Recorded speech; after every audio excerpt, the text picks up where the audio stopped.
What's going on? This is your guy Jay Ellis, and there is no Miss Black Girl Magic today, but Oh boy. but we do have the man, the myth, the legend. Ryan G in the building. That's right. That's yes, right. Yes. So, I guess everybody's, gearing up for the holidays, right? By the time this airs, this would be actually Christmas Day. So Oh, that's Yeah. right. The Christmas holiday special. man. happy holidays to everybody who's listening to us. Yes, Word. Merry Christmas. Merry Christmas. Oh, yo, and all y'all who like the Anthony MSG episode with the nice fancy cameras and stuff like that. Yeah, and all y'all who like that. Listen, man, we trying to get some cameras out here. Yes. Yes. Stay tuned because we will be reaching out and you'll learn a little bit more about how we plan to get those cameras. And, your help will always be welcomed. That's a fact. Yeah, most definitely. But let's get into some of this Knicks news. One of the pieces of news that's actually very interesting, and it's so funny, was it 2 episodes ago, we had a guest, Ant World, up here, Jay's boy. And one of the things he mentioned was that Dolan wants to go on the road and perform. We made a joke about it. Dolan wanted to go on the road and perform, and Yep. so he might be interested in selling the team. Come to find out, Dolan might be interested in selling the team. How do you guys feel about that? I know we've often spoke about, Dolan needs to be hands off, and we need him out of here, and then the culture will change, right? Uh-huh. Do you think that's still the issue, or will we still have these same issues if he does sell it? Do you think this is a rumor? Do you think this is actually something that can possibly happen? Mm-hmm. I mean, first and foremost, I would love if Dolan sold the team because I know, listen, man, there's a dark cloud over the Knicks' head because of Dolan. Mm-hmm. His reputation precedes him. Like the league, the players don't really rock with him that much. It seems like Nah. Charles Oakley don't rock with him. Absolutely They'll not. check the t-shirt. Definitely not. Right. Yeah, we yeah. stand with, right, of course. I mean, Spreewell's now, and I don't know how he's dealing with Dolan, but he's not back in the Garden. But Uh-huh. I don't know how that relationship is. It just seems like, in regards to the Knicks, at least, I'm not even talking about the Rangers, but at least with the Knicks, it just seems that there's a lot of bad blood surrounding Dolan in that regard. Yeah. Yeah. And I just feel like it would be nice if it happened because then Charles Oakley can come back to the Garden where he belongs. Yes. Facts. Right? And then we have this new culture brewing with Team Wakanda. Yes. Yeah. Scott Perry, Steve Wakanda Mills, forever. Dave Fizdale. Yeah, and our perception is changing in the league in general. So I Right. kind of feel like if that were to happen, it would come full circle, and then the Knicks would look a whole lot nicer. The reband would be complete. Just Yes. right. Just Yeah. cleaning house all around. Do I think it's gonna happen though? We got Phil out of here. Listen, I mean, all you gotta do is look at the Clippers because when the Clippers were under Donald Sterling, like they were basically a franchise that nobody wanted to go to. right. Then once Sterling was forced to sell the team and then bring in Ballmer. Now all of a sudden the Clippers look like a desirable destination, especially with Jerry West pulling the strings behind the Yes. scenes. Very true. Very true. I do think there's a stigma still attached to the Knicks organization because Dolan is still the owner. And who knows? Maybe whenever there's a rumor, especially when it comes to like entertainment, sports, things like that, it don't come out unless there's like a hair of truth to it. Yeah. And so he might actually be, I don't know, man. See, here's the thing, because what did you say, Ryan, earlier about the Rangers and Well, right now he currently has a Liberty on sale, so Liberty's on sale. and then also it's rumors, but rumors are saying that he actually inquired about the value of the Rangers, which might give off a signal that he's willing to sell the Rangers. So I mean, if he has a Liberty on sale and then he might be willing to sell the Rangers. The Knicks might be next. Listen, I don't know who's got the money for it. I know Diddy was talking about owning a team or something. I don't know if we want Diddy owning the Knicks though. But I'm gonna read this Stephen Bondi. It might burst people's bubbles. I'm sorry. Okay, I'm go sorry, for it. but Go for it. Alright. it's just like he's been sent feelers. Okay. Right, in the Dolan's 5 billion. been sent feelers. Yes, Dolan's been sent feelers in the Okay. 5 billion range. Okay. And he's like, you know, if he's If you ain't Wait, hold on. billion. He's hesitant on $5 billion. Did he? Have you heard any news that the Knicks have been sold? No, not yet. Like I feel like when he says, "Oh," because the rumor is like he set it for the right price, right? I kind of feel. Remember when Tom Thibodeau was trying to trade Jimmy Butler, Right. and he's like, "Oh yeah, we'll trade Jimmy, but for the right price." But he really didn't want to trade Jimmy. Right. Yeah. He was just saying it in front of the camera, and whenever a trade was about to happen, he would raise the price. Oh, let me get one more first round pick. Only you want. The only reason Jimmy Butler left is because Jimmy Butler forced himself out. Yeah. So how can the Knicks force themselves out from under Dolan? Because I mean, And $5 billion ain't nothing to sneeze at, bro. And the thing is that that's over the Knicks valuation by Forbes. So it's like you getting over the value of the Knicks currently. So it's What like was the Forbes numbers? I mean, I don't remember like But it's definitely less than $5 but it's billion. less than $5 billion though. It's like 4 point something, I think. Wow, this guy is like, nah, you got to come up a couple billion. yeah, exactly. So $5 billion is not a bona fide offer in his eyes. Like I don't know the What the is he cost of the looking team. for? He's not looking for anything. He's fake looking. I'm just Yeah, fake looking. Yeah, $5 billion isn't enough. Yeah, No, yeah. stop it, bro. Yeah, it's fake looking until somebody come through with like 7 bill, 8 bill, then he's like, I'm saying they got to probably blow him away. They got to like really overpay. Is what I'm trying to say. That's crazy. They ain't gonna come with the market value. But They ain't listen, that's how you listen. Whenever you don't want to do something, but you don't want to like sneeze at the opportunity, you overcharge. You overcharge, and if they're still willing to pay, you know what? I'm gonna do the job. Okay, I'll take it. Yeah, he basically said he has a responsibility to shareholders to listen, but him and his family aren't really interested in selling. But he has to keep an open mind. He has to say that. Of course. But maybe $5 billion Yeah. is not a lot to him, and maybe he can't do enough with $5 billion. But Yeah. I'm like, So damn. So everybody over here getting hype about Dolan selling the Knicks. Nah, I don't know. I don't think it's gonna happen, bro. I don't think. Well, I we shall see. we shall see. Keep hope alive. I'm Exactly. gonna embody Kathy's spirit right now. speaking into existence. Speak it into existence, and it shall happen. Yes. Oh, I mean, speaking about things into existence and reality as opposed to fantasy, Lord. Mudiay. Mood. Yes. Mudiay has officially. This is the first time he's unearned a nickname. Usually you earn a nickname. This is the a first fact. time your man unearned a nickname. I'm not even. He unearned it so much. I'm not even gonna say it. Whoa. You know, because he's just been playing so consistently. I'm not even gonna say well. He's been playing consistently. Yes. His confidence is like he feels like he could take anybody on the court right now. Yup. The way your man is playing. So is this a flash in the pan? Is this Linsanity? Is this, something that's just for the moment and then they're gonna figure it out and then, or is this for real? Yo, you know what is he averaging in December, yo? I mean, I might have to look that up. But I did write about it Is in it my 15? What was in his my average? emergence of Emmanuel Mudiay article. okay, But on you the know, NiggaTimeShow.com. Yes. But a couple games did pass since that time. But at the time, with 10 games into December, he was averaging 20 points per game and around 5.8 assists per game, and he's shooting around 47% from the field in December. Yeah, Hold on a second. and 36 from 3, right? I think 36 from 3. Yeah, around that. Yeah. Confidence is soaring right now.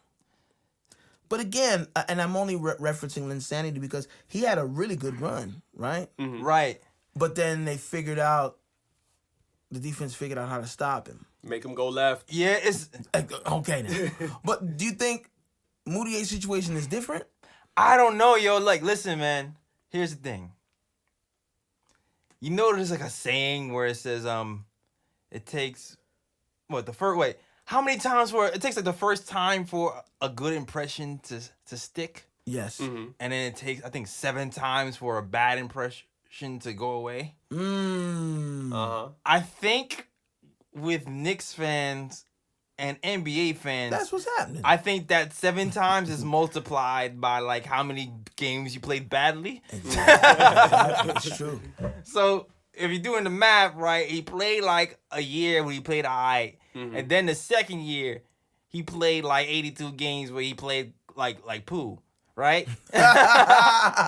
So now you got the 82, you got to times that by 7, right?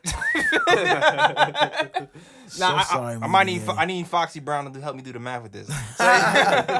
Hip hop heads get that joke. So hold up. So what you trying to say is that's going to take like 580 games for Mudiay to erase that bad? I mean, in fans' minds who are scarred, yes. Mudiay, I'm so sorry, man. It's fans vibe like you start to think like our people judging him unfairly. It's so interesting. It's so interesting. I feel like we're just, and maybe because it's New York, and New Yorkers are just hard on people, period. Yes. But it's like, damn, and listen, I was dragging him through the mud, literally. Everybody was. But, you gotta look at progress. And it's Definitely. not just 1 game, 2 games. Like, consistently, your man has been putting up some good numbers. Who's better, him, Mudiay, or Tim Hardaway Jr.? Mudiay. I don't even Wait. You don't want to think about that? I don't even Right have to now? think. Mudiay. Mudiay, bro. Oh. Yeah, I don't Like, even have to think. with the consistency, here's the thing. Okay, I still feel like when Tim is playing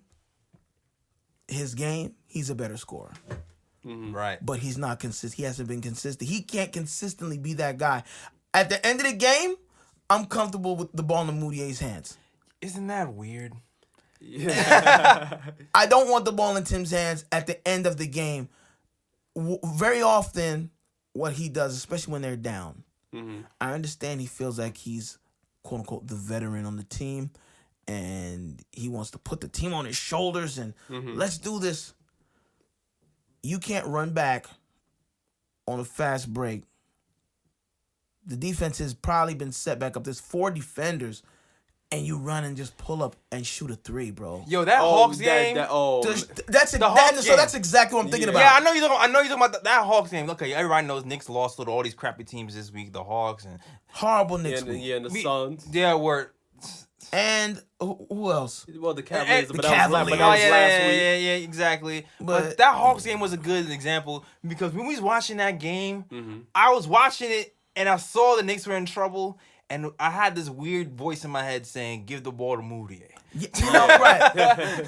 But again, I still feel like Tim is in a position of leadership financially as well. I don't care about finances. We don't care about that, but the league politics clearly is like, you're getting paid this much, you're the go-to guy. It's just still weird though, because at the end of the game, I'm like, give the ball to Mudiay, and then when Hardaway has the ball in his hand, I'm nervous. City. If Hardaway has the ball in his hand and he Wagon. dribbles more than twice, I'm nervous. Chuck Norris. That ball is getting taken. Yo, yes. What has happened to his handle, bro? What has happened to this man's handle? That's a fact. I don't know what it. I don't know what it is, man. But when he took that pull-up 3 in that Hawks game, I was like, "Yo, what is this man doing right now?" Every single time, man.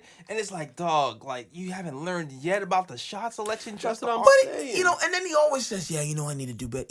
I'm tired of hearing that. Stop saying that and just do it. And you know what, too? Sometimes I feel weird because I feel like the Knicks play scared sometimes in the end. I go in between thinking, damn, he has to hit that shot because he's playing, because everybody else is playing scared. Yeah. And then I'm like, no, why are you pulling? It's not a smart shot, bro. Scared or not. Okay, listen, I'm not saying he shouldn't take the shot. Don't take that shot. Like, that can't be, I'm running up to the 3-point line and I'm taking this shot, and that's the first option. If everyone else is playing scared, run the offense. Get the ball in a position where you can score high efficiency. Exactly. Yeah. We went through this last season with these stupid shot selection. I mean, you could look at Fizdale's face on the sideline. When he grabbed that ball and was like hugging the ball, I felt so bad for him in that moment. He heard the sad music playing in his head, dog. He hurt. and soul was touched. And my whole thing is that If he took that pull-up three and nobody was there, I would have been like, alright, because you're open. But a Hawks defender was right there, and he still took that pull-up three. I was like, what is your problem, man? Bruh. Exactly. Yo, here's the crazy thing with Timmy, too. He's number 3 in the league in pull-up threes. In percentage?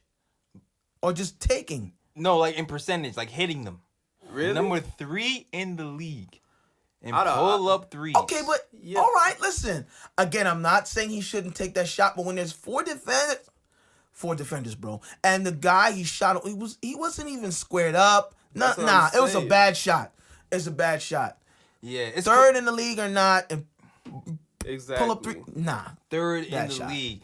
It's funny because he's missing all the open shots. They'll set up the set. He's missing those, and he's hitting the pull-up threes. It's very interesting. What's happening? Yo, but wait, back to Mudiay though. Yes. We'll get to Tim, but let's get back to Mudiay. Yeah. Is Mudiay real? Like, I know we talked about it on the list last week. Are we bringing him back next season? Yeah. I would like to, but here's what could possibly happen. I think you actually sent this in our group chat, a really good article. Mm-hmm. But I feel like the way he's playing, he's also very marketable now. Yeah. So now it's like, what do we do? Do we still keep this core and develop? I personally feel like let's hold him another year because we traditionally are not known for development. Clearly, Fizz is the Mudiay whisperer. Dog, yeah. So let him stay, and who knows what next season will look like. My whole thing is that as much as I want Mudiay to stay, here we go. Here we go. And I'll get into this a bit more deeper with the topics later on. Okay. The things with Mudiay is that if the Knicks are planning to clear cap space for big name free agents, he has a $12.8 million cap hold. Well, here's the thing though. We don't have to give him the $12 million cap hold. We can still renounce him, sign him for a cheaper price. You can sign him for a team-friendly price, like $4 million or $6 million or whatever. So we don't have to use the $12 million cap hold on Mudiay. You just gotta get a couple less sneakers, you know. Exactly. Yeah. A couple less J's. But still, I'm gonna get into it a bit deeper because at the end of the day, like, if the Knicks want to clear cap space, because I feel like the Knicks are in a position right now where they need to start thinking about gaining assets, clearing cap space, because clearly this season is a wash. And as G said, just a few seconds ago, Mudiay is marketable. And if the Knicks want to get rid of one of those big contracts, they're probably going to have to throw Mudiay in there as a sweetener for a team to take it on. Woo. Well, and we're going to get into that in particular later on in the show, but I don't understand. So Ryan is like, dog. Edson is like, keep mood. What do you say? Oh, boy, here we go. Man. man. Shout out to Ron Cleveland on the Post Game Live show. That's his man. That's him. So listen. I don't know, dog. I don't know as of now. I want to wait till February. Okay. See how I feel about it. Like, I understand. Like, I wonder if the Knicks have a solid idea who wants to come here for real. Mm-hmm. That's what I wonder too, because a lot of names are being tossed around, but how solid are some of these names really? Exactly. Like, there's guys like Kawhi Leonard and KD here. If those guys, if those guys aren't coming, then I would keep moving and see what we got. If you got like an inkling that they might come, then maybe we should. It's but it's like, and also it's another thing too. It's like if we getting, like, I'm not sure if we're getting one free agent to come here, and I feel like we might have to clear cap space for two. Because I don't think one is coming by himself. Nah. Right, with our record. Right, because they want to ensure that we're going to get some wins. Yeah, like our record doesn't invite free agents here. It doesn't, but I'm also wondering if... It invites Zion here. But I'm wondering if the pieces that we have, not to say that that's enough, right? But maybe the pieces that we have and the development of those pieces might be enticing to some free agents, maybe. Maybe like there's the list. There's the I don't know, dog. I feel like I don't know if we're winning enough to get the top tier. Well, absolutely not. And if we're not gonna get the top tier, then I say keep the core together and keep him pushing. Yeah, and also the thing too is that this is also what's influencing my decision making too, because the other day on First Take, Stephen A. Smith was talking. He was saying that, remember earlier in the year he reported how KD may consider the Knicks and this and that coming to New York City next year's free agency. Right. Well, now he's singing a different tune. He's saying that right now what he's hearing around the NBA is that like there's a good chance the Knicks might get no free agents this upcoming summer. And it's like I said, winning, man. Like, but last season when the season started, there was a lot of fizz hype. The culture is changing. Mm-hmm. There was a lot of good PR, but then you gotta win. Yeah. Right now, the Knicks are have the most losses in the league. And you gotta win against teams that you're supposed to beat. Like right now, we know it's a development, and I think all the Knicks fans are expecting that. But bro, Atlanta, Cleveland, Phoenix, Cleveland, these are teams that the Knicks should be beating because we have. Granted, they're still a learning curve, but we got guns. We got Knox. Mudiay's been playing well. Yeah. I need to see some more Dotson. I haven't seen him as much as I'd like. Yeah. I mean, he was injured for a week, but I like that. Yeah, of course. Yeah, I'm gonna speak on that too later. Okay. You got aggressive when you said that. So I mean, we have some pieces, and I mean, the synergy's starting to develop. I think we have a couple of brain farts in that third quarter. Why is it that the third quarter? That's like the Knicks curse. The second half is bad now, but. And it's like the start of it. Like our motor in the beginning of the second half is off. It's not even low. It's off. Yeah. And then we have to climb out of these huge holes. So we clearly have the ability to put up buckets. Yeah, we definitely do. Like we beat good teams, and then we end up losing to Atlanta. It's like dog. Or when you come from behind by so far and you only lose by like 5 points or less, clearly you have the ability to one get stops and two. Put up points. That's the young team, though. That's the thing that Steve Mills was talking about when he had that little press conference the other day. Like,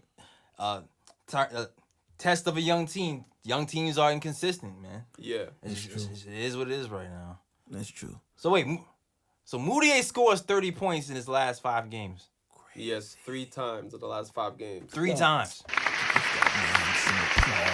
Mood.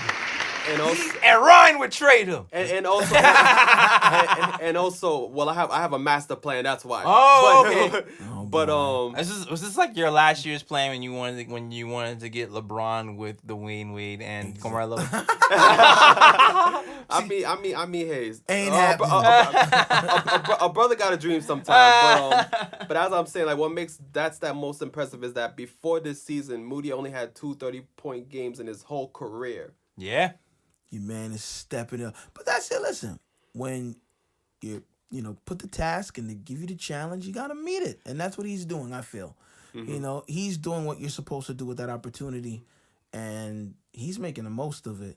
Word. But the team as a whole, not really doing that. Matter of fact, I mean, I know that this has been tossed around by Knicks fans, even last season, about tanking. And are we losing on purpose, or should we lose on purpose? Or do athletic teams even do that? Do they lose on purpose? Like who? Yes, they do. What? They lose games on purpose? Yes. I don't think they lose on purpose. Think about it. They put all the worst players on. Exactly. Okay. And that's tell what I'm them. saying. It's like if we're playing a JV team and then you tell your little your nephews, hey man, try your best. Yes. Okay. So you essentially losing on purpose. Yes. So as a whole, you're losing on purpose because you're not putting your best people out there to get the best opportunity to do it. Okay, but athletically, these guys are like, yes, this is my opportunity. I'm gonna, knowing that you're the 10th man on the bench, bro. Exactly. Yeah. There's only but so much you can contribute. Yeah. You're playing against number 1 on the bench on the other team. Yeah. But I'm gonna toss this over to Ryan. Yes. Because he has a very interesting blog post you guys should check out on the nickoftimeshow.com. about tanking. So Yes. I'm gonna toss it over to Ryan and let him take the lead. Ryan, when you wrote this article, did you just finish watching Zion? I just finished watching Zion, and then also I finished watching the Knicks versus the Hawks, and I was completely disappointed at what I was seeing. Oh, okay, all right. That makes sense. Yes. So here's my theory. Like, I know coming into the season, Fizdale said he's not focusing on wins and losses. He's focusing more on player development. Right. Right? But now the Knicks are in a place now where they've lost 9 of their last 10 games. They're losing to teams that they should lose to, and they're losing to teams that they should not lose to. That's a fact. So right there, that's the formula where it's like, you know what? It's about time we just tank this season and try to get the best pick we can get and get one of these top talents, these top generational talents coming in the next year's upcoming draft. And now here's my thinking, because right now the Knicks have the 5th worst record in the league, 9-25. Jesus. But the team with the worst record in the league, which is at the time the Cavaliers and I think the Chicago Bulls, they're 8-25. So right now the Knicks are like basically like a half game out of having the worst record in the league. Yeah. Right. Wait. Score the Tankathon right now. We are 3rd. Okay, so wait, so we even moved up right Pull now. out that no limit logo. Hold on. Let me give you the percentages, because we gotta remember, it's the new year. It's the new NBA rules for drafting. Mm-hmm. 3rd, you pretty much have the exact same percentage to get the first pick as 1st and 2nd. Yeah. So like, breaking it down, Cleveland leads the league in losses right now, right? Mm-hmm. The number 1, they have a 14% chance of the first round pick. Yeah. Number 2, Phoenix also has a 14% chance at the first round pick, even though they have the 2nd worst record. Mm-hmm. Right. The Knicks have the 3rd worst record, and they have a 13.3% chance at a first round pick. That is a 0.7 difference. Right. Nothing. Negligible. Exactly. Nothing. We are in the hunt for Zion. Exactly. Now the joy. And now here's my plan. If I was the GM for the Knicks running basketball operations. Okay. First of all, Sam Hinkie. First of all, the main contract, I'm getting rid of Tim Hardaway Jr.'s contract by any means necessary. Wow. The reason why I'm getting rid of Tim Hardaway Jr.'s contract is because I feel like this season he has not shown me the growth I needed to see. Wait. I got a question for you, though. Uh-huh. Because Tim Hardaway Jr., right? Yeah. He started out the season great. Yes. He was scoring 24 points a game, Mm-hmm. And then he started going awry. Yeah. He's had plantar fasciitis. Uh-huh. How long has he had that? 3 weeks. Which could explain a whole lot. It does. Uh-huh. Because we all know, we all know, especially us. We've been down this road. We sat here and talked about how Lance Thomas couldn't perform a few years ago because of the plantar fasciitis. Yes. So, Clearly it affects shooting. clearly, now, Tim Hardaway Jr. had a game off, Mm-hmm. right? Because of the plantar fasciitis. He came back after the game off, Mm-hmm. drops 27 points. Okay. So you start to think, is he playing well because he had the game off and he had time to heal? Is he really as bad as what he's showing? Well, in my opinion, I'm thinking about freeing cap space, and I do not want that contract on my damn books. Okay. So whether he's performing well due to... I mean, why'd you say this so aggressive? You said damn. You could have said just books, bro. Like, you didn't have to add the damn to it. That was a little, But go ahead. I just feel like, in my opinion, he's still an inefficient scorer for me, and I want to free up cap space to in the future where... But it's inefficiency because the plantar fasciitis, though. I don't care. Oh! I don't care.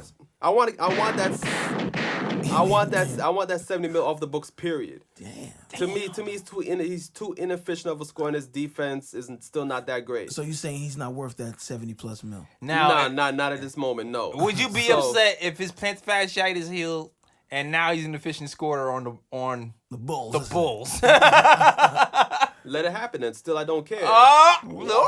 Because the way I'm thinking about it, I'm thinking towards the future, and if we get a big name free agent in the future, then whatever Tim Hardaway Jr. does on another team is irrelevant in my eyes. So You sound like you got a bitter taste in your mouth. Damn. Yeah, he hurt. That's hurt. Hurt people. Hurt so people. I know Tim Hardaway Jr. has a big contract, and I know teams are gonna probably be looking at that and they're like, I don't know if we want to take on Tim Hardaway Jr.'s contract. Right. So this is where I'm like, this is where I would throw in like a Mudiay, Trey Burke, or somebody like that, and possibly a second round pick, because I'm trying to get rid of his contract any means necessary. So Foreshadowing the. exactly. So I'm getting rid of his contract, and I think after the Knicks get rid of his contract, it's going to be the Knicks have space to sign one big name free agent. Now with Courtney Lee, I'm holding on to Courtney Lee, and here's why. What? Because if by some miracle I'm able to sign a big name free agent in this upcoming free agency class, then I think Courtney Lee becomes viable, because he will help the team win, which is why I'm keeping him one more season just in case. But now say, for example, we're not able to sign nobody, then Courtney Lee would be easier to trade next season because he'll be an expiring contract. I'm gonna repeat what I said earlier. Mm-hmm. The way the Knicks are playing, we are not getting a big name free agent coming here by himself. I know, but I'm just that is not happening. I know, but I'm just keeping it as a I'm just keeping it as like a backup plan, like just in case, because I know that if it's the case that we don't get nobody, his contract will be easier to trade. I will say this. I'm saying this. The only way one big name free agent is coming here is if two big name free agents come here. And the only way that's going to happen is if Courtney Lee and Tim Hardaway Jr. are both gone. Yeah, but listen to my plan though, because you know you cutting in right now. Okay. All right, so if that's the case, I know I can trade Courtney Lee's contract easier next season because he's going to be an expiring contract. Okay. So with those moves now, with Tim Hardaway Jr. out the picture, say for example, I'm moving Dotson to the starting lineup because I feel like, you know what, I think Dotson has shown me enough where it's like he's an efficient scorer and he plays defense. So I'm going to have him as my starting shooting guard for the rest of the season. But if you you trade Courtney Lee for expiring contract, so you would take on a longer contract, I'm guessing is what you're saying. No. Like I'm gotta let him get his master plan out, bro. Yeah. As I said, Courtney Lee is being traded next season. I'm keeping him just in case. Keep him this season. Just as a veteran presence. Mm-hmm. And as I said, like if we get lucky, then he'll be able to help us next season. If not, as I said, he'll be easier to trade next season because he'll be an expiring contract and he can possibly help out a contender or whatnot. All right, so now since we got rid of Tim Hardaway Jr.'s contract and we freed up some cap space, as I said, I'm moving Damian Dotson to the starting lineup and have him perform in the place of Tim Hardaway Jr. Okay. Have the Knicks continue the course. Okay. Which more than likely they'll just continue to lose. Okay. So we land for example, we land a top 3 pick. Whether it be Zion, Barrett, whatever the case may be. Okay. Right. So now we're going to have KP for next season. We're going to have Zion, Barrett, somebody like that. And we're going to have Kevin Knox, an improved Kevin Knox. So right there we have a stronger Kevin Knox. Yeah, exactly. So right now we have like a possible big young 3 that could possibly like take the Knicks into the future. Okay. Next season now, say for example, no big name free agent comes. Same process again. Get rid of Courtney Lee's contract. Have the young players play it out, see where we land in the next draft. Mm-hmm. Draft another big talent, because more than likely we're going to be in a lottery again, possibly maybe, I don't know, because KP might have us win more games. Mm-hmm. So maybe we'll probably have a top 10 pick, maybe late, maybe lower down. Okay. Draft another young player. Pray that player is a big talent too, but now say for example we have like a big 4. So we have KP, Kevin Knox, Zion Barrett, whoever it may be, and another player now. So now we have a great young core now. And maybe at that time in 2020, maybe we'll have the space now to where we could draft 2 big name free agents. So if we could add 2 big name free agents on top of that young talent we have right there in 2020, I feel like that will carry the Knicks deep into the future, where we could start balling and we could start winning games and actually start making noise. I feel like the only hiccup in that plan is the Courtney Lee thing. Because I don't think people, unless Courtney Lee would have to play well, but people usually don't take expirings without giving you something a long term. You know what I'm saying? Mm-hmm. Unless you attach. Now, if you're saying Courtney Lee in a pick with it, then Mm-hmm. Yeah, yes. Yeah, that's what I'm saying. Like every pick I'm doing is like to sweeten the deal, where it's like we don't have to like take on any long-term deals. Okay, what about Vonleh? Well, if Vonleh's willing to sign back for less, I mean, because I don't want to sign nobody long term. It has to be it has to be a 1-year deal. You know what I'm saying? Vonleh gonna be the Draymond. I'm messing. I'm just making you sweat. Someone I else. know, but Draymond, I'm just saying, like, everybody we do sign back, like, say for example we bring back Vonleh or whoever else, it's gonna be 1-year deals. I'm not signing nobody to no 2-3 year deals. Because I'm trying to keep that cap situation flexible. I feel you. Regardless. Right. You gotta hope that Vonleh wants to be flexible too. Yeah. Because Vonleh's gonna get some interest next season. I tell you that right now. Absolutely. He's getting interest. Yeah. It's like his ability to handle the ball, his ability to shoot, Right. and paint. Mm-hmm. And he even said, like, oh, they used to just use me for rebounds. Yeah. He's like, and defense. Like, I'm glad, like, they've actually, factored me into the offense. And clearly he could ball. So essentially, you're taking away Tim Hardaway Jr. Mm-hmm.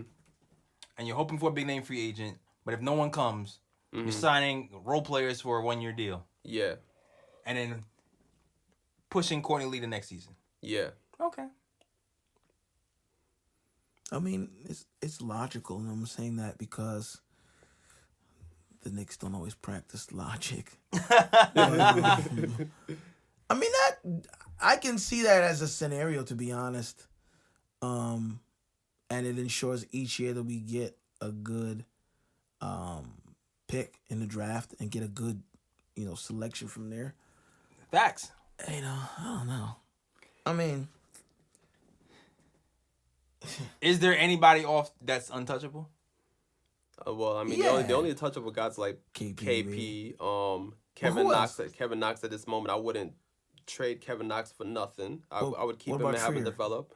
Trier I'd keep too. He's developing. Mitchell Robinson I'd keep him to have him develop. Yeah, we need them rebounds and them blocks.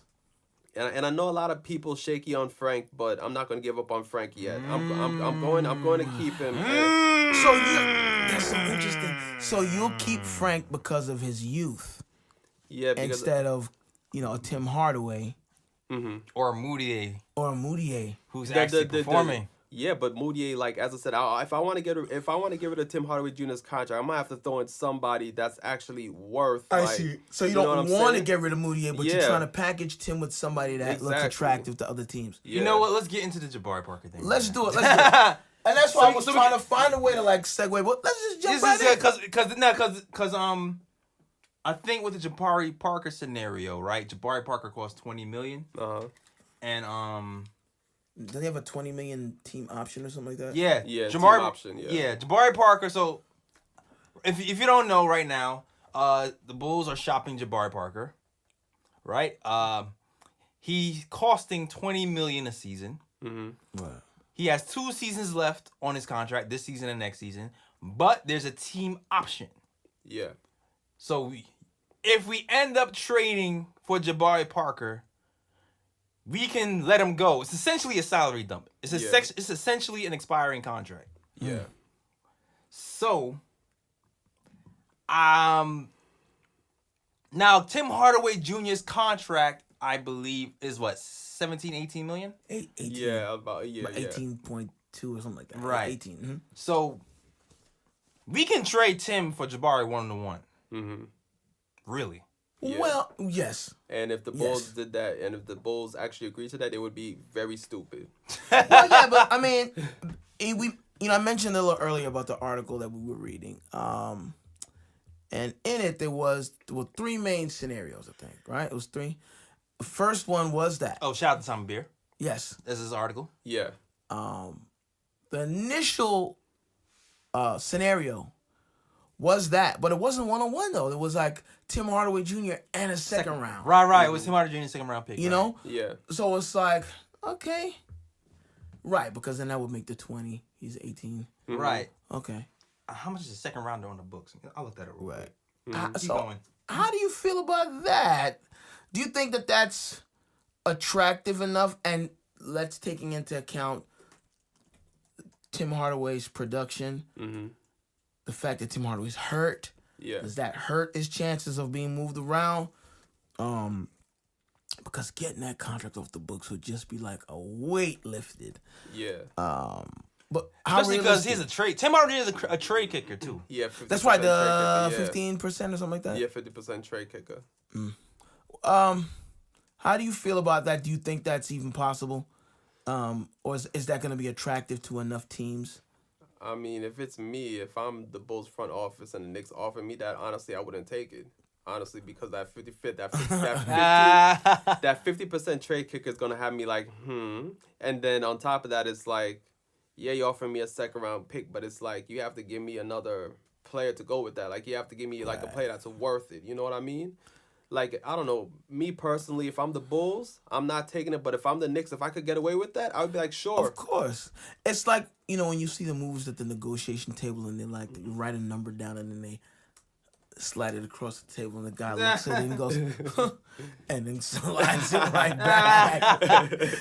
So, I feel like with that, the Bulls will probably, or whoever. The funny thing is, because we just kind of read, like, he was like, why do they want to trade Jabari so bad? He averaged, 16.6 rebounds a game or something like that? Yeah, around that, yeah. And Ryan was saying that he doesn't play defense.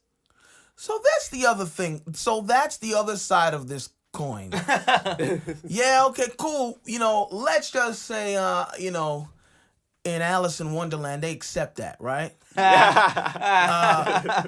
Who are we getting? We're getting Jabari Parker, who can put up buckets, but is known for defensive and position weaknesses.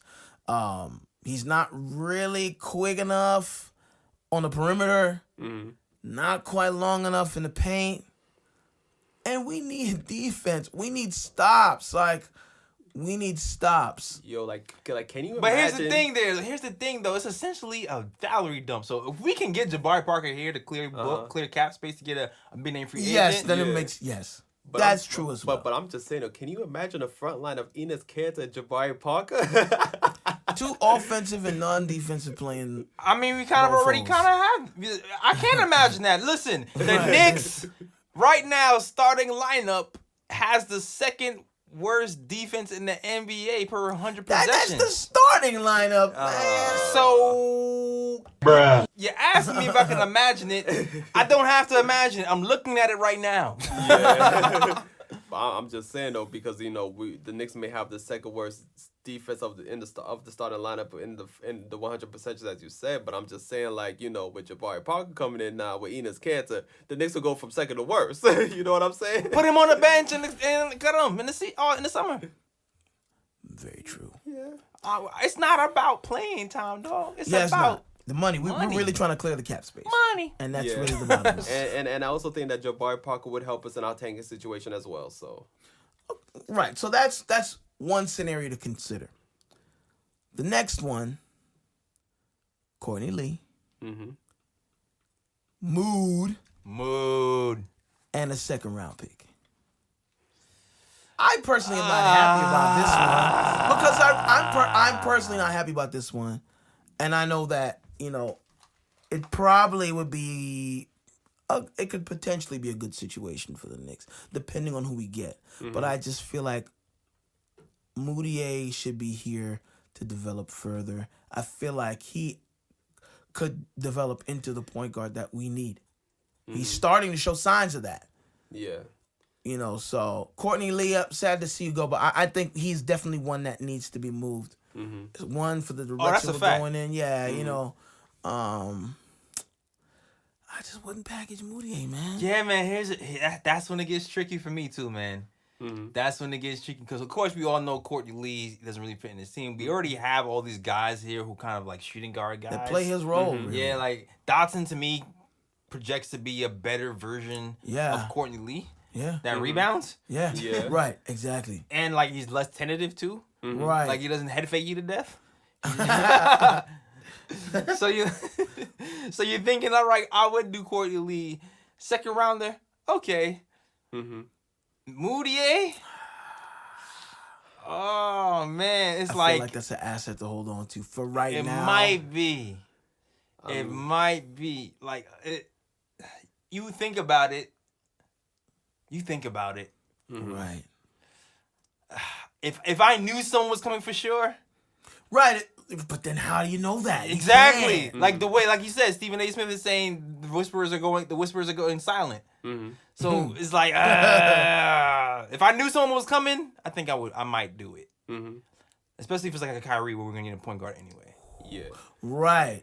And that's an upgrade. Mm-hmm. Right. Or maybe even a KD. Clearly. I would definitely do it for KD. But we don't know. Yeah.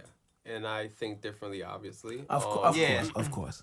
But my only thing is that the wrong players included. It shouldn't be Courtney Lee. It should be Tim Hardaway Jr.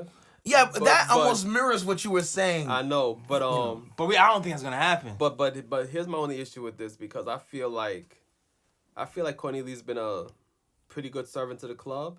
Okay. I really wouldn't want to trade him to a situation like the Bulls where it's like it's another trash team. Like if possible, like I would rather trade You Courtney Lee. want to give him a reward exactly. for all of his good service. Oh, now you're a moral. You and want to give stuff. him a purple heart. To be honest with you, I don't even know if the Bulls would take Courtney Lee either, considering he has like a couple of years on his contract. Yeah, Right, exactly. Like I don't even know if any of these scenarios are actually feasible. feasible. Really, I mean, some people will say, "Well, it's the Bulls," so you just never know. Because where are they ranked again right now? The second worst? I think Knicks are over them right now. I think they're fourth. Boy. Yeah, Knicks are fourth. I mean, Bulls are fourth. Knicks are third. Jesus Christ. Well, The other scenario though. Oh, With Courtney right. Lee. So this one, yeah, Courtney Lee, Dotson, Mm-hmm. Burke for Parker. Now we good, fam. Oh, really? Oh, you don't want to get rid of your boy? Nah, I don't want to get rid Trick or of Dotson. Trey. I don't want to get rid of yeah, Dotson. Yeah, I don't want to get rid of Dotson. Yeah, nah. no. But that's what I'm saying. Like, yeah, now Dotson. Can I is slide definitely- out a Dotson and put it in a second round? I would do that. Yeah, exactly. Yeah, but then yeah. that almost. Well, I think I would get rid of Burke before we get rid of Mudiay, bro. Yeah, but my only thing is that like Burke's been inconsistent this season. That's why I'm like I don't know if he'd be as appealing. You know what I'm saying? Like I don't know if a team would really. But jump there's on that. teams that would find a use for him. I feel. Teams Mm. that need just a facilitating point guard, someone that can give you the mid-range jumper. Burke is a guy I feel like anybody on the Bulls is gonna have a tough time, to be honest with you. Like I feel like Burke and Courtney Lee too are guys who would flourish in like a winning situation where they have like a defined role and you can be this. Right. Yeah. Like Burke would be dope if he got consistent minutes and you're like a scoring guard coming off the bench. Mm-hmm. Right. Right now we have so many guards, it's kind of hard for him to get minutes, and that's why it seems like it makes sense to move him. Right. Mm-hmm. I definitely think moving Burke is a good idea for him and the team, really. Mm-hmm. Not to say he's not an asset to the team, but just for all the reasons we've stated before. And I'm just Team Mudiay right now. I think we need to keep him. Yeah, Mudiay messed everybody's up. Yo, Mudiay, right. His development. Mudiay and Trier Yes. together blew everything up. Yeah, because Yeah. Trier, I think no one really expected him to be the scoring beast that he was. Right. Yeah. And then Mudiay's exponential improvement is like, oh, now what do we do? Yeah. I mean, and it's I guess a good dilemma to have, but Especially with the coach talking about playing Trier as a point guard at times. Like when you talk bad about move, trading first off. when you talk about trading Trier as a point guard and you have Burke and Frank and Mudiay and like Right. it starts to get crowded and you're like, damn, Yes, where are yeah, these minutes exactly. coming from? So you start to think like, Exactly. And you know, so I just thought of something right now, which would probably be like a masterclass move. Say, for example, okay, we're going to trade. Say, for example, the trade goes to Tim Hardaway Jr., Emmanuel Mudiay to another team. You have to remember, Mudiay is about to be a free agent. So, say, for example, we trade Mudiay to another team and he helps them out. And then we bring him back next season because he's going to be a free agent and be like, you know what? We're going to sign you for like such and such deal and bring him back next season. Man, you know how that goes. Usually when you get traded, they ain't coming back that next season. That's like a. It's fun. I feel like it's easier to get teams. How many seasons bring did you it take, back? How many seasons did it take for Tim to come back? Was it 2? Yeah, it had to be like a changing of the guard. You know what I'm saying? Like Tim came back because the old guy was gone. You know what I mean? Phil was out of here. Yeah. Oh, it's new regime. Ding dong, the Wicked Witch is dead. Like if I'm the GM and I trade you 5 months ago to bring you back to Dex, it's like I don't know if I trust you, though. Right. What are you doing up there? Exactly. Would you like me personally? Somebody traded me and they asked me to come back like 3 months later. I'm like, I thought you didn't want me over there, man. exactly. I mean, if that happens, I'm charging you. It has, And that's what Timmy did. Yeah, exactly. It has happened before, though. I'm just saying, like it has happened before. Fizz is the trump card in that situation. I feel like it's He can finesse. He can finesse. But even Ryan mentioning that, it reminds me of that Herb Williams. Remember Akam? Every time he turned around, he always came back to the Knicks. Oh yeah, Herb Williams was They here just for like never 100 could get million. rid of him. What? Next season, like, wait a minute, is he sitting on the bench again? Assistant coach, man. It's like they would get rid of him, and then the next season he's back. Yeah. It's like, man, we really don't want you on this. Go back to the Knicks, man. You know that shit. Don't mess with Knicks legend Herb Williams. No, listen, he's a legend. Listen, I'm just you know what, calling man? it like I see it. You know what, man? Mentioning it, I've been seeing him on the Knicks bench. This is what I'm saying. Me too. Yo, bring back Herb. Word. Oh my god. Bring back her. I'm getting that shirt going. Bring her back. That's it. Hashtag people bring people back gonna think Herb. about weed. Bring back Herb. Stay off That's the pronounced weed. Oh man, better make that. So, better not I make mean- that shirt green. All right. Yeah. Exactly. So speaking about benches and changes in the lineups, how do you guys feel about these starting lineups that we've been seeing? And not only the starting lineups alone, but their production from the starting lineups. We can go down the line, man. Like I like some of what's happening with this Knicks team, but then there's certain, like the defense, right? We have all offensive players on the court, and we're expecting them to play defense. Yes, that's very true. Like, they're not good at defensing. They've never been good at defensing. Like, the only guy, like I said before, the only guy good at defensing is Von Lay. That's true. Yeah. Somebody else probably needs to be in feel there like to stop the bleeding. Mitch could be good once he learns how to jump straight up. Yeah.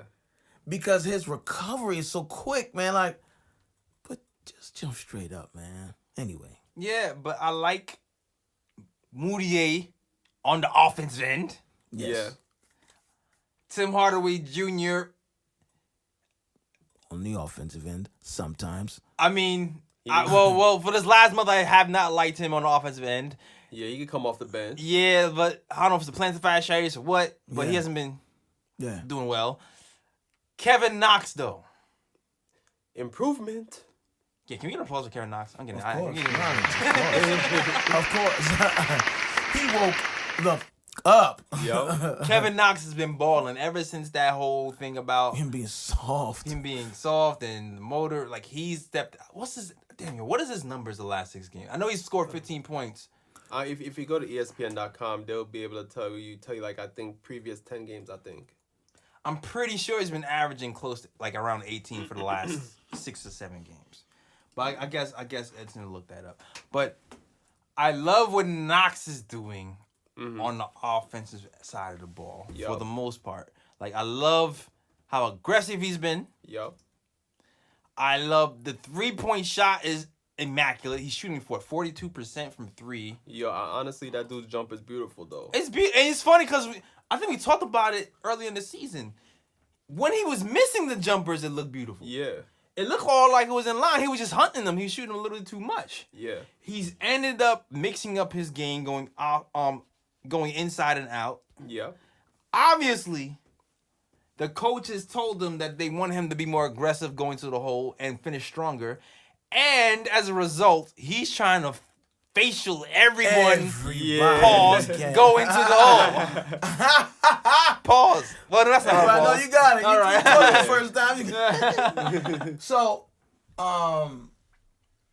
the last 10 games, his points per game were 16.8 points per game. 16.8 points per game. Yup. Rebounds, about 6 rebounds. Field goal percentage, 41%. Well, I mean, he still needs to become a bit more efficient, but overall, I still like his improvement. Yeah, that's what I'm saying. overall, But even the 41 is an improvement, though. Yeah, he was in the most 30s. definitely, yeah. Not bad. And that from like a rookie. You like what I said? And I've even seen some games where he's played pretty good defense. His help defense has been pretty good. You know what? I think Knox might be one of those players where it's like his defense may depend on how he's doing on the offensive end. Like if he's really scoring on the offensive end, he'll play really good defense. But if he's struggling, he might struggle to stay focused on the defensive end. He seems like that type of player to me. That's a fact. And you know what too? I know he's had problems finishing games because he's always had these fast starts. Yeah. Right? Like the Hawks game, he had like 17 points in one quarter. At the half, he had like 21 points, I believe, or something like that. But he's like ended up finishing with 21, I think. No, he finished with 24. 24, I'm sorry. You know what happens? I don't remember who I was listening to, but they were saying that to be an elite scorer in this league, it takes a different level of conditioning. So you might be in great basketball playing shape, but think about... Swin Cash. Oh, yeah, Yes. Swin. Yes. Yes. Yo, you know what? Yes. We need to have Swin Cash more. Yeah, I love her. on the Yo, post-game show. I love her. Honestly, Yo, man. her She- breakdown... Amazing. Immaculate. And you know, but he needs to have a different level of conditioning because of the amount of times he has to, not the first time, second time, he has to find that third option sometimes, and that's running on screens, and he runs out of gas. And again, he's young, so he's gonna hit the wall. That's gonna happen to me, but that's a learning curve. But I feel like next season, Yeah, he's gonna be ready because Mudiay's issue last season was conditioning. Yeah. This season now, he's good. So I Yeah. feel like Kevin Knox is that's what's gonna take him to the next level to be able to finish the game because like the elite scores, they don't get tired. Yeah. they They don't get yeah. tired. You know. So you think it's because the second halves have been poor because he doesn't have the conditioning? I feel like that's because he runs out of gas. I can see that because the thing with Knox has always been the motor, right? He's probably always been trying. Maybe he's like preserving energy. He's trying to preserve the energy for the whole game. That's why his motor. But these last games, he's been going all out the first two quarters. Yeah. Yeah. Yeah. So it's possible that you're right. That it could be the motor. To me, I feel like that's really what it is. And also, I think you have to take into account, too, the amount of games the Knicks have played this season because right now the Knicks have played 36 games, and that's like typically a college basketball season. Right. That's true. Right. Yeah, so... So he's probably hitting the wall. Yeah, I mean he has been injured. For a lot of the season. Yeah, that But, too, yeah. But yeah, we'll see. We'll see how he goes. I like the direction Knox is going in though. Yeah, most definitely, yeah. For sure. So recapping the starting lineup, Mudiay, you're liking. Yes. Tim Hardaway Jr. Bench. Wow. It's like, do we need Timmy to win though? Like, Nope. What do you think? no, I still have a hard time thinking about that because when we didn't have him for that Chicago game and they were like the worst team and we lost with them doubling Trier after 2, it was like, man, maybe we do need Timmy. You know what I'm saying? Maybe it's like even a he's not sale making, face, even like- if he's not making the shots, he's like he's like attracting so much attention. Like a safeguard, man. He's giving the assists sometimes. Yeah, but I think he can attract attention off the bench, though. Oh God. So speaking of Hardaway, we might as well get into it. We kind of touched on it the entire episode in bits and pieces, but we're looking at Tim Hardaway Jr.'s performance in the beginning of the season. 20-plus player, get you 20-plus, making those 70-plus million numbers, kinda. Yeah. But then last 10, let's say 8 to 12 games. Not so much, man. Yeah, I mean we kind of touched on it. We did a little bit. Yeah. But we alluded to the fact that maybe the injury was playing more of a part than we thought it was. Mm-hmm. I think so, yo. I think that's what it is. I don't know. It's possible. It's possible. So- it's very possible. I've been kind of hard on him for this month. If you've been listening to this podcast, has been talking about coming off the bench, and until you found out about his injury. I softened on him a little bit. But then if he's injured, shouldn't he still come off the bench? Yeah, I mean, listen. I feel like he needs to just sit and rest that shit. I think there's another question though to be asked. I think the question now is Tim Hardaway Jr. an injury-prone player? I mean, if you look at the past few seasons, it seems like that might be the case. Plantar fasciitis ain't something that disappears overnight. Yeah, that ain't nothing to mess with. Especially if you've been playing night in and night out. You know what?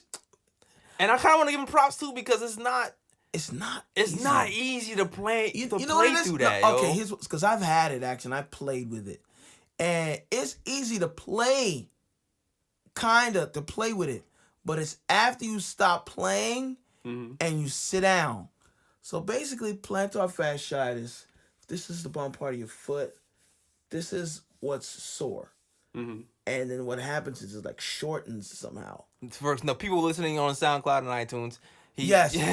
So basically, it's the bottom part of your foot. I mean, those are on YouTube. You can see what I'm doing. But bottom part of your foot and like the tendons there get sore and then they get shortened. So now instead of you having the full range of motion, you don't have it. And it's very painful. Very painful. It's painful after you stop. Like you feel the soreness while you play. After you get off it and you sat down for a while and try to get back up, it's so painful.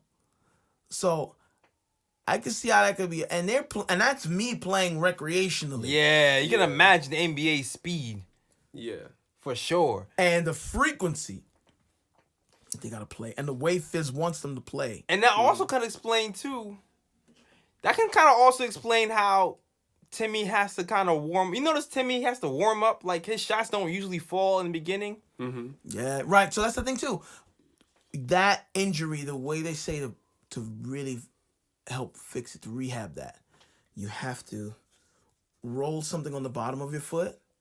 And you have to stretch. Like, you got to stretch so much to compensate for the tightening. So I was like, I can see that. I can see that being an issue. But then again, if that's the situation, one of two things needs to happen. One, sit out, rest it till it's where it needs to be. Or two, you still want to play, that's cool as your body, come off the bench. And that's the thing, too. Like, to Ryan's point, too, we got, like, how many wins now? 9 wins. 9 wins. My guy got plantar fasciitis. We got 27 million guards on this team that need to look. Yeah. This is what I'm saying. And Fizz. Free Dot, bro. Free put him, like. Free burger, free break. Free everybody. Free everybody there. It's like, dog. That's crazy. It's like, man, we have so many guards here who need burn. We're not going anywhere now. And Fizz, I understand Fizz is a competitor. And he's sitting there, he's like, because a reporter asked him, should we sit Timmy? Because he has bad feet. Right. Like, should we sit him? And he's like, no, I'm trying to win. We need Timmy. Like, I don't know what that 9-25 record, I don't know. Let's be real, Fizz. And I know I know it's gotta be hard for somebody like Fizz with a competitive nature to sit and be like, all right, we just gonna collect these losses. Keep playing around with these lineups, see who's got what. yeah. He wants to put the team in that's gonna win, so it's like It's like it might be time, dog. It might be time. we lost to Atlanta, Phoenix, and the Cavs. We beat the Celtics and the Bucks. We beat this and Charlotte with a Kemba Walker playing. And we took Portland toe to toe. Yeah. I don't understand. Me neither. And I know you said that this is like the curse of a young team, Yeah. right? There's gonna be inconsistencies. Yeah. But I guess My question is, where's the inconsistency coming from? We don't have the horses, dog. Like, we just don't have the horses. Like we going down the starting lineup, right? Mudiay, Tim Hardaway Jr., Kevin Knox, Vonleh, and Enes Kanter, right? So you have all these guys here who are our best offensive guys, but they're not really defensive They're like players. role players on so that's so funny. We have a starting lineup of role players or like bench players on other teams. Like they're players. Basically. They're players who are trying to find themselves. Okay. Players who are just now finding themselves, so they're not able to do it consistently. Yeah. So and they're players who are offensive players who can't defend. Like ever since that lineup started going, it was scoring a whole lot more. Our assists are going up. We were bottom of the league in assists, 29, like at 29th. As soon as Mudiy's come in, we were more middle of the pack, like 16th, 18th range. Like things have gotten better, but we're still bottom of the league in defense, and we don't have guys who are good at both on this team. We have guys who are either good at offense or guys who are good at defense. That's the hard thing. You know, we need some players that can play both sides of the ball well. We need some more 3 and D players. We need, because when you think about it, defense is about desire and wanting to do it. Yeah. And defense also goes back to conditioning because that's the thing that tires you out. It ain't the offense. It's the defense. The defense is what tires you out. Yeah. So it's like, let's take a Mudiay. I think that's the next thing that he needs to focus on. Oh, hell yeah. And Fizz said it. Fizz was like, when guys go in the gym to practice their game, they're not doing defensive slides on their own. Nope. Nah. He goes, look at Tim Legler. You think he went? Not Tim Legler. Wally. He's like, you think Wally was going in there doing defensive slides? He's like, nope. He was putting up them shots all day long. But it's like, it's a mentality I think that needs to be developed by those offensive players. Yeah, but then it's like, do we have to? This is why it's a lineup question. Like, do we have to insert some defensive players in the starting lineup? I think we should. It's like who should go? Like, what should the new starting lineup be if that's the case? I mean, I'm already an advocate of Tim Hardaway Jr. going to the bench. So who would you put in? Right. Yeah, for Dotson. Where would we put Frank at if we need defense?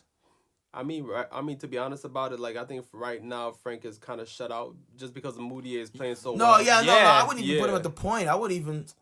I would have him. He'd be the point guard off the bench. Yeah. Right. Okay. So we have Mudiay starting, of course. You said put in Dot for Tim. Yeah. Now what about center though? Here's the thing. Mitch. Mitch is out. Yeah, he's hurt right now. Mitch is out. But how long is he hurt for? I think they said I think they gave an update. They gave an update today. I think they said that he's supposed to be out. I think for 1 to 2 more weeks. I think. And what is it? He had a sprained ankle.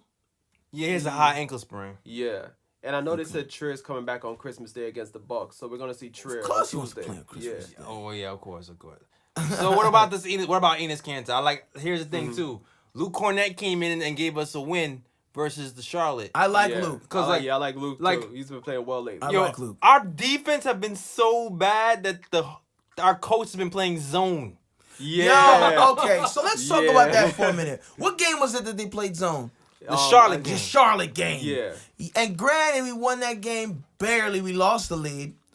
But that zone, bro, this ain't college. Nah, man. But Fizz says we have college players. Well, what is that saying? So, okay, this is not college. We have college players, clearly. I didn't know that. And then all these NBA players are going to do is laugh at you and shoot you out of that zone. Matter of fact, that's how the Suns beat the Knicks, because the Suns shot the Knicks out that zone, pretty much. You cannot play zone in the league. The best way to bust that zone up is to shoot out of it. Here's the thing. It worked with the Charlotte because they didn't see it coming. Okay. Again, we go back to the Jeremy Lin. That's the Jeremy Linism. It was the surprise factor. This is the Linism. And also, I would say also this, Luke Cornett kind of played a better zone defense than Kanter. Because in that Charlotte game, when Kanter was out and Luke Cornett was in, it looked a lot different, man. He was Luke Cornett was like, "This is my time to shine." And then he was hitting threes on top of that. Yeah. On top of that, I think he ended the game with like 13 points. I think. Yeah, on his. Yo, so, okay. Man. Okay. So yeah, I mean, Here's a question though. Yes. Would you give Cornette some starting burn and have Enes Kanter come off that's the bench? exactly where I was. So I think that's going. That's where I was yeah, leading to. because like it's like I know that's needed.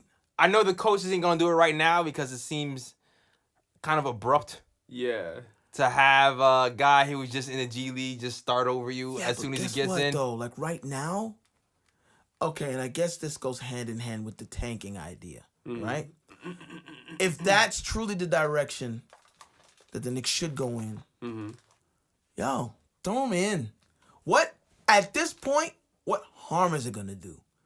Yeah, it's drastic. What harm is it gonna do? Enes Kanter's ego. Because you But know, Enes you Kanter- know the dot tweets are coming.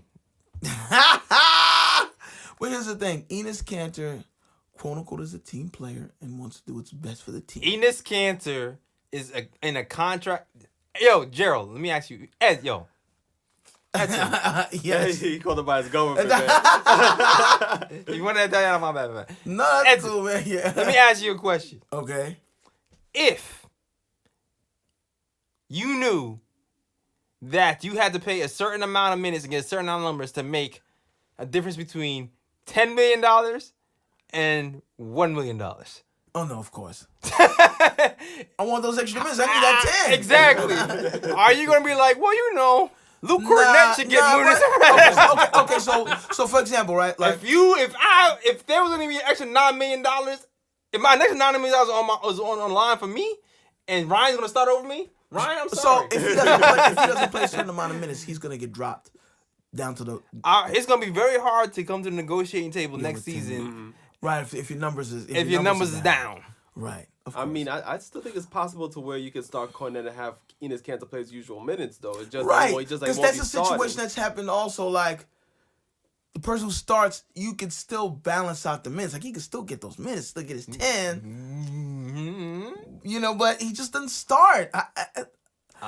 Luke is such a. I feel like his energy is so good out the gate, man. I feel like it'd be. What's the harm in trying it? What's the harm in trying it? I feel you. Because right now, we don't look good at all. Nah, Yeah. man. You know, learning curve or not, we don't look good. And man. I'm not even sure if Enes is gonna be here long term. So it's like it's very weird situation for Enes right now. Like it'd be cool. Right. I don't know. It might be good to move him. But I don't even know. With who and to where? And we don't have the front court depth to move him. Right. Yeah, that too. I mean, unless you're gonna bring Cornette, you know, for the rest of the season, have him, you know, on the bench, and then when Mitch come back, you give Mitch the starting spot, and you know you're gonna still have Vonleh there too. So I mean, Yeah, but maybe it might work.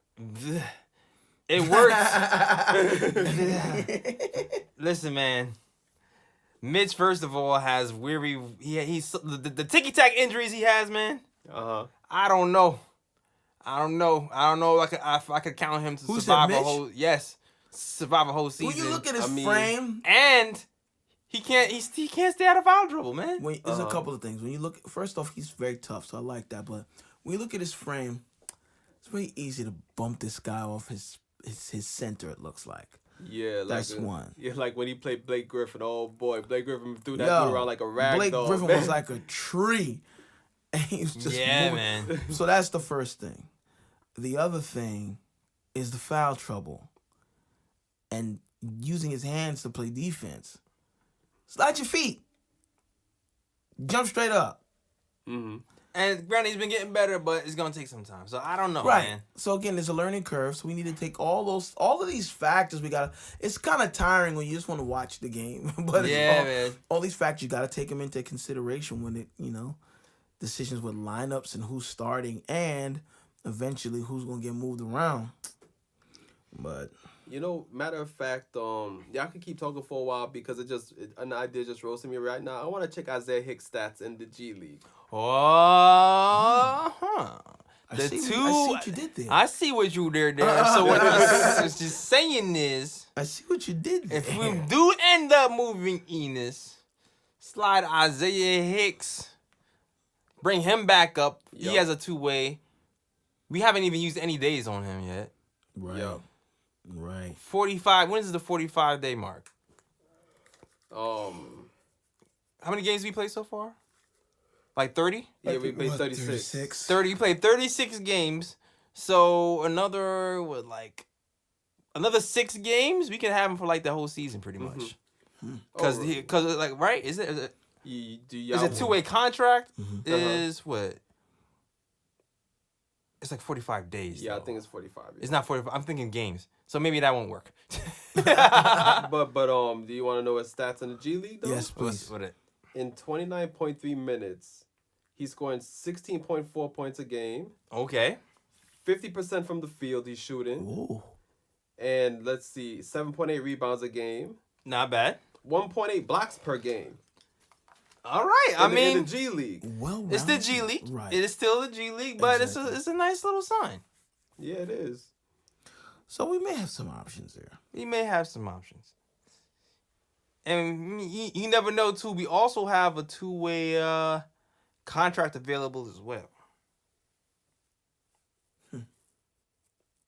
Yeah, because Trish signed the NBA deal, so that opens up a slot for that two-way deal, right? Yeah, so maybe we can sign another two-way power forward and switch it between him and Hicks. Okay. Yeah.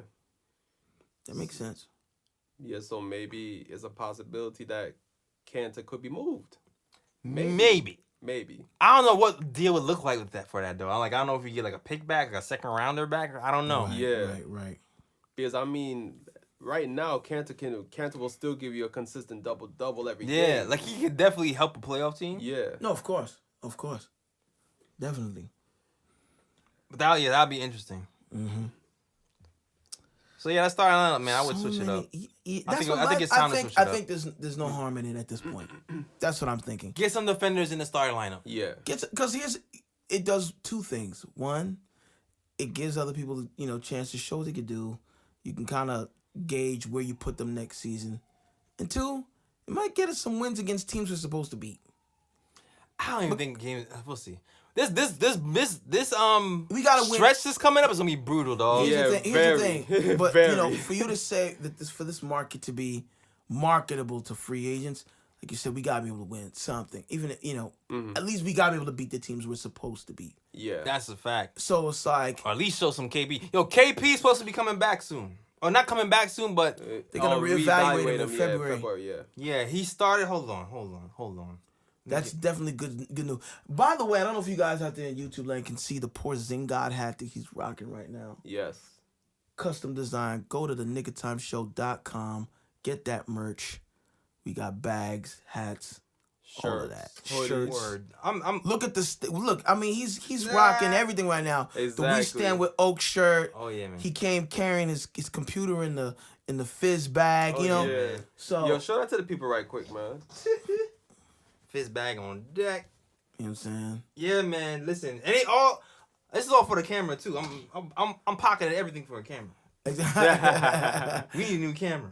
You saw the episode last week with Anthony MSG and the quality of that. So we're trying to keep that quality up. Again, stay tuned, man. We're gonna give you guys an opportunity to be a part of the Nick of Time Show family and to contribute to the continued success of the show, to keep giving you that Knicks content. So stay tuned for that. Yes. Facts. And let me give the Kristaps Porzingis update real quick. Yes. Kristaps Porzingis' knee is healing well. He's participating in 1-on-0 non-contact drills. Shooting in the gym. Exactly. Yeah. Because they were with him shooting in the gym. He said he's in there with coaches. And he will be reevaluated in mid-February. So yes. look out for that. All right. And I heard he's dunking and shooting. Okay. We like the sounds of that. Yeah, shooting threes and dunking. Most definitely. And I have a message for the Knicks front office. By no means necessary you bring KP back this season. I disagree. I want the Knicks to continue to lose games. Yeah. Fall into the top 3. Road to Zion. Yeah, exactly. And have KP come back healthy and good to go next season. It's the joy of my world. So Listen. I think people getting ahead of themselves with this KP coming back early thing, though. Like, KP is not gonna come back like KP. KP is gonna suck. Yeah. When he first gets back. He hasn't played organized basketball for a year. Mm-hmm. He's not coming back dropping 30 points a game with 10 rebounds. And, like, he's going to be rusty as hell. He has to get his NBA timing back. He has to get some stuff back. So I don't mind him coming back and getting some reps in to get some of that rust off. Like, if he's 100% healthy. He's going to be in a minutes restriction anyway. Yeah. I don't think he's really going to give us that, really, like, give us more wins, really. I think he's just going to be getting the rust off. Especially if he's, come back, February, March? I mean, I'd rather them get that rust off in preseason and fight off that rust at the beginning of the regular season next season. I'm so torn because I see both arguments. Because initially I was like, let KP sit out the rest of the season. We saw what Derrick Rose did, and he took his time to come back. And he was better. Granted, he's still kind of accident prone, injury prone, really.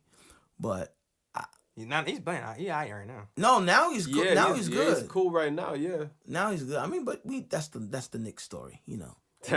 But you know, I just don't want to risk re-injury, and I'm sure they're gonna, you know, evaluate, reevaluate, and make sure that he's ready to go. Right. You know, but I personally initially wanted him to sit out the rest of the season. This season's a wash. There's no reason for him to like help us get higher up based on the number of wins. But I also see your argument, which has got me questioning, how do I really see the KP situation playing out?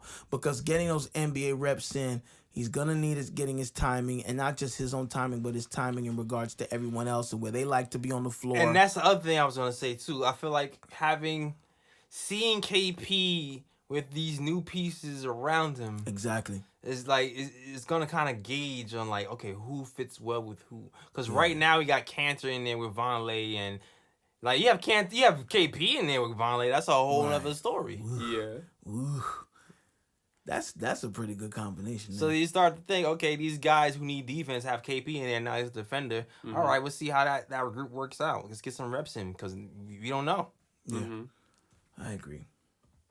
So I think, all right, final answer for me, I wouldn't mind them coming back this season, putting some reps up. I mean, since you put it like that, I wouldn't mind either, but it gotta be like something like the last 10 games. Yeah, or something like that. right. No, of course. He is focused on the tank. And Yeah. That's it. Pull out that No Limit logo. Word. You can't hold me. Get off me. Oh man. Well, Not gonna we will see how this turns out. Because that starting lineup needs a shake-up. Yep. Yeah. All right. So we have actually gotten to that part of the show where we have the Ohh Picks. Didn't really have any because of I may have blocked some out because of my level of disappointment, especially that Atlanta. Yeah. Jay, you have any? I know you said you had a few Ohh Picks, right? Yeah. Or one or two, or I got one or two. All right. Okay. Oh man, all right. So I'll get my first Ohh pick to Vonleh. Okay. There was a play versus the Hawks. Really? Yes, I know we lost the game. Listen, Edson, we lost a lot of games. I know, yes, right. All right, we lost every game. I know. But there was some nice stuff. Of course. There's always. I think, was it Vince Carter who was trying to take the ball from him on one end of the court? Like it was an entry pass. And shout out to Vince Carter. Yeah, He like 42. You know what? I Still think balling out. I know this Ohh pick. yeah, I think Yeah. Vince Carter was trying to steal an entry pass. Yes. Vonleh reached in and got it and got beat. And then I don't remember who was that rotated it at center. It's like, yeah, I'm gonna try to stop Vonleh. And nah, dog, it wasn't happening. But Vonleh rose up, banged it on him. Boom shakalaka! Chest to chest, facial. Pause. Yeah. Hey. Yeah, he yammed it on him. Yams. Just in time for Christmas dinner. Exactly. Yams. Oh man, and there was some Knox highlights too. Okay. Yeah. There was some Knox highlights. There was one when like Vonleh tried to set a screen and he like dribbled left and then started to go right and kind of did some fake spin move and came back around, squared up and hit a jumper. Mm-hmm. And one of the Hawks faces. That was nice. I like that one. Oh. Yo, there was an oop hit that was nasty. I forgot who. Was it Mudiay? Mudiay tried to throw a alley-oop to Knox, and then Knox banged it, but he didn't. Oh yeah, he missed it, right? He missed it, but it was. No, but if you caught that, Oh yeah, my it God. was was like- that was nasty. almost like the almost dunk that Vonleh had. I can't remember who was on, but he was trying to bury that guy. I was like, oh, how did you miss that? That was the highlight of the week. Oh, that was the Sixers game. Okay, that was the Sixers game. Okay, I'm sorry. The Sixers game, Kevin Knox flashed at the top of the key and ended up cutting hard. Mudiay found it with a nice bounce pass. Yes. He rose up and tried to bang it. And it didn't quite make it, but it was nice. I liked it. So. Exactly. We didn't get that anyway. And then I think Mudiay actually had an alley-oop to Knox on a fast break. Mm-hmm. In the Atlanta game? I believe it was the Atlanta game. I think it was one of those little underhand Okay, passes. I think Mudiay's starting to have like a patent like alley-oop pass now. Yes, yep. And it's his timing. Like he's I'm impressed with him. I am impressed with Mudiay and his development. Right. Yeah. And I'm impressed with Fizz that he's able to do that. Word. Imagine what Fizz is going to do with KP. Imagine what Fizz is going to do with KP. If he can do that with Mood. Yo, listen, he's sitting there waiting. He's sitting there waiting for KP to get done. Oh, he's salivating now. Yo. But yeah, those are my Ohh Picks. Oh man. You got any, Ryan? Only have one Ohh pick. Okay. I mean, usually seeing the Knicks lose like this, I'd have no Ohh picks, but you know, I feel like I'll be nice. It's the holiday season. Yeah, you know, it's the holiday season. You know, Christmas around the corner. So my one Ohh pick is that Hawks game where it was like the beginning of the second quarter. The Knicks were up by I think 11. Okay. And I forgot who threw the ball, but Lance Thomas came in between and deflected the pass. The pass fell into Frank's hands. Frank brained the ball up the court, and Knox was there streaking. He fed Knox with the bounce pass, and then Knox rose up on the fast break, slammed it with one hand, and he forced the Atlanta Hawks to call timeout 18 seconds into the second quarter. Yes. Yo, what do you guys think of Lance Thomas coming back, taking all of Mario's minutes? Because Mario ain't seen the court no more. Yeah. Right. It's me, You gotta give him Mario. some love. Lance over Mario? As of right now, yeah. Right now, yeah. Lance can make him dance? Yeah. Right now, he's making him dance. Yeah, he's making them dance on defense right now. Yeah, he's playing pick and roll defense, I'm definitely happy with even his handles. You know what? I don't know what he did in the offseason, but he need to put Tim Hardaway on or something. Because Lance the Sham God? Yo, Lance, I'm still waiting on the shabby. I'm still waiting on it. Lance the Shabby. it's coming. It's coming. He said he was working on some stuff. I'm telling you what. He It's said coming. it. He said it. It's coming. Man. All right. Now the fun part of the evening. Yes. Bruh Picks, for those new listeners and those that are now joining us for the first time, the Bruh Picks are, we like to equate them to like Shaq in a Fool moments. These are the moments, and we don't only limit them to the Knicks. We don't only limit them to basketball. This is like a sports-wide section of our program. I'm going to start with you, Jay. Do you have any Bruh Picks? Because you know if you don't, I know somebody has. I know a guy too. Right. Bruh man right. from the fifth floor. Yes. Exactly. Talk like. How about we give the Knicks a bruh for losing all these big leads? We can do that. We're going to start We with can that. definitely do that. We're going to start with that. Man, Frank has disappeared, dog. It's true. He's disappeared so much that he hasn't even come up in our conversation. Not once, really. Yeah. Like, I don't know. I want to give him a brother, but I'm just like, man. Well, step it up. Like, you know what it is? People kind of get on me because I see that he's taking an aggressive stance to his games, but the confidence is still not there. And I'm waiting for it wavers. I'm waiting for him to be confident and take those shots with confidence that he was taking earlier in the season. Yeah. Or even when he first got off that DNP. Well, what do you think about this though, with Frank as well? Do you think the way that he's also being reffed is frustrating him? And yes, and I was saying that to segue into my bruh pick. Okay. Is the one thing he was doing okay is playing defense, and the rest was taking that away. Yup. Because there was a few plays in the Atlanta game. Okay, well, first of all, Trae Young was cooking them. I'll say that. Trae Young almost had Frank falling a few times. Like he looked a little wobbly in the knees. Trae Young Trae Young was bodying up Tim, taking him to the rack. Yeah. But Frank played defense good on everyone not named Trae Young pretty much that game.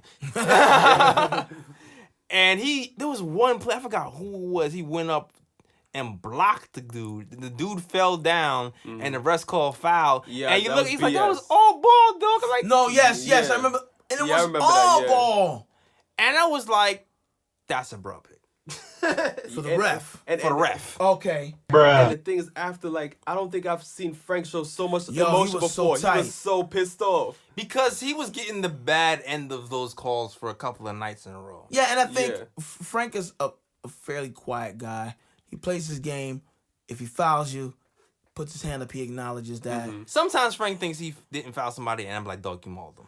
But I think he's still trying to understand this no hands at all defense. Yeah, I don't know if you saw that stupid picture of LeBron. Okay, you know what I was talking about. Yeah. It's so dumb. I'm like, come on, bro, because as soon as you try to get by you stuck your hand out. Anyway. It's like, Frank definitely, he needs to get his mojo back on defense. Definitely. But I think some of that, and offense, but I think some of that is the way they're reffing the games now. And I think he's got to learn how to adjust to that now. Like, all right, man, the rest need to adjust to Frank's good-ass defense. The guy's playing defense pretty well and keep calling fouls on his dude. You know what it is, though? Frank need more clout. That's the thing. Once Frank gain more clout in the league, then he's going to start getting those calls. Yeah, man, because he be blocking these kids clean. But yeah, that's my bro pick. I'm good. All right, bro man from the fifth floor, you are up. Bro man, fifth floor. All right. I got 3 bro picks this week. Okay. My first bro pick is Cavs versus Sixers. Channing Frye was driving to the hoop, and he commits the Cardinals' sin of jumping in the air to make a pass. Oh no! And I don't know what he was seeing, but he saw that somebody was in the corner. So he passes the ball in the corner, and he finds Colin Sexton. The only problem was Colin Sexton was standing, but he was on the bench. And throws the ball out of bounds. Bruh. What were you thinking? 5 guys, not 6. I mean, he was open. He was open. I have to give him that. He was open. I mean, good idea. Yeah, just that he had his workout clothes on. He didn't have his jersey out. So I mean, I could definitely see myself doing that. I could definitely. See all right, put me in. Oh shit. Oh. My next bro pick is Wolves versus the Kings. Taj Gibson, and this is a whose man's is this moment? Whose man's is this? So Taj Gibson was playing defense. He loses his shoe. Okay. So he picks up his shoe, and he starts to play defense. 1 sneaker, 1 sock. Oh, dangerous combination. So as he's playing defense, and he has a shoe in his hand, he holds a shoe up in the air like this as he's playing defense. Oh, okay. I mean, and for the guys listening, he has his left hand up in the sky. Yes, with the shoe in his hand. Yeah, with a shoe, 90-degree angle. Go ahead. So I think the guy in the Kings, Blika, I don't know how to pronounce his name correctly. It's a European name. Okay. He goes up for the shot, and Gibson tries to block the shot with his shoe. What? What? Shoe is part of the hand. It is technically. He tried to block the shot with his shoe. Yes. Oh my! Is that a God. goaltending? I don't know.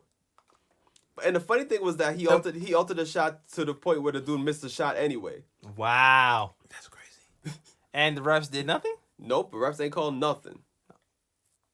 Wow. I need to look at that. Let's see who it was. Word. And my last bro pick is Nets versus the Hawks. Okay. Fellow Latvian Rodion Kurucs was running on the fast break, and he tries to feed one of his teammates ahead of him. Okay. Unfortunately, I don't know what the man was seeing, but there was really no teammates ahead of him.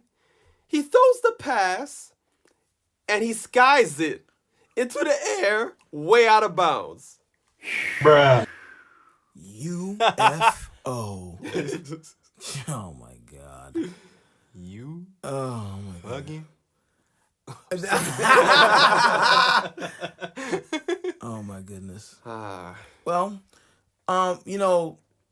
so our format, is very flexible and it changes from time to time. And at times we've done recaps, but the last couple of recaps were really summed up in one sentence. Sucks. Oh, that's one word. yeah, But that's pretty good. yeah, trash. That's another one. I would have used 2 words. We lost. I don't know. I mean, I do know, but we just gotta Listen, man, we about to Be get Zion, patient. dog. That's all I gotta say. Yeah. listen. We just gotta On be the patient. road to Zion. Hey. Oh man, we just gotta be patient. Yo, Edson, I don't know why Ryan sings more on the show than you do. Oh, listen. I know why. Because I get paid to sing. Well, Damn, right. well, He plays you, dog. but he yeah, said that is true. he's- Ain't no one paying me to sing. So. pay you to stop. Hey! Yeah, exactly. How you set that man with the alley-oop and then block the shot in the same breath? Here, look, my ticket. No. I mean, hey, if anyone is willing to pay me to stop singing, I will take that money. Right? So I mean, Right. hey, Why not? Merry Oh Christmas, my dog. God. Right. Merry Christmas. Cash app you. Oh.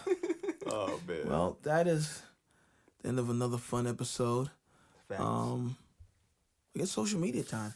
Yeah. You can find me at Edson Sean, EDSONSEAN, on all social media platforms. Look out for some new music that I got dropping at the top of the year. Or maybe middle of the year. But look out for it. I'm definitely going to have some new singles. Oh, also, check out my Instagram. I know it'll be Tuesday when you hear this, but I'm going to be doing Freestyle Monday. So Tuesday, Yeah. check out that freestyle after you've listened to the Nick of Time show, of course. Of course.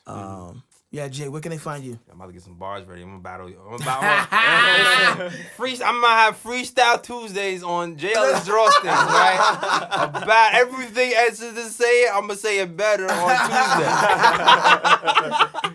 I'm playing out. I'll get destroyed. But you can find me on Instagram at JL's Drawstings. That's JELLIS. Drawstings, nothing fancy, no $S. I just JLS and I draw things. I'm the real JLS too. I'm not like the fake one on Insecure. Oh damn. That's right. Oh man. And Ryan, where can they find you, man? You can find me on IG at Sir G is chillin'. Sir G is chillin'. That is SIR. G is CHILLIN. Currently I have 2 articles out right now. You can Nice. Read them. Exactly. You could go to theniggatimeshow.com and read The Emergence of Emmanuel Mudiay. Of course. Emerging. Yes. And also I got the New York Knicks should pull out the tank full time. Read that too. And also I want to put it out there. Remember the quality you've seen in the Anthony MSG episode. Yes. If y'all want to see that quality often, please go to our website, buy our merch so we can raise the money so we can buy the camera so y'all could be seeing that excellent clarity in the video every day. He saw all the pores and everything, though. Yeah. So crazy. Anyway. But yeah. That's it. Happy holidays to those who celebrate. Yes. Spend the time with your families and just remember and just be thankful for what you do have and continue to strive to get those other things that you dream of. Word. And Edson's gonna do a Christmas freestyle right now. and no. Got the Santa Bear Can Christmas freestyle, dog. Come on, dog. Perpetrate. Come on, Saint G. Oh man. Saint Ed. Oh man. Oh my goodness, man. But yeah. Oh yeah. And again, can't reiterate enough. Just go support the page. Yes. Because we're trying to give you that quality content. Facts. And we out. Peace. Peace and love out to where you from. But all about the world they have to come. Say again. Bright lights, big city. Bright lights, big city. Gonna do what I'm supposed to do. Represent for my New York City crew. Say again. Bright lights, big city. Bright lights, big city. New York, big city of dreams. I'm coming straight out. New York, big city of dreams. NYC.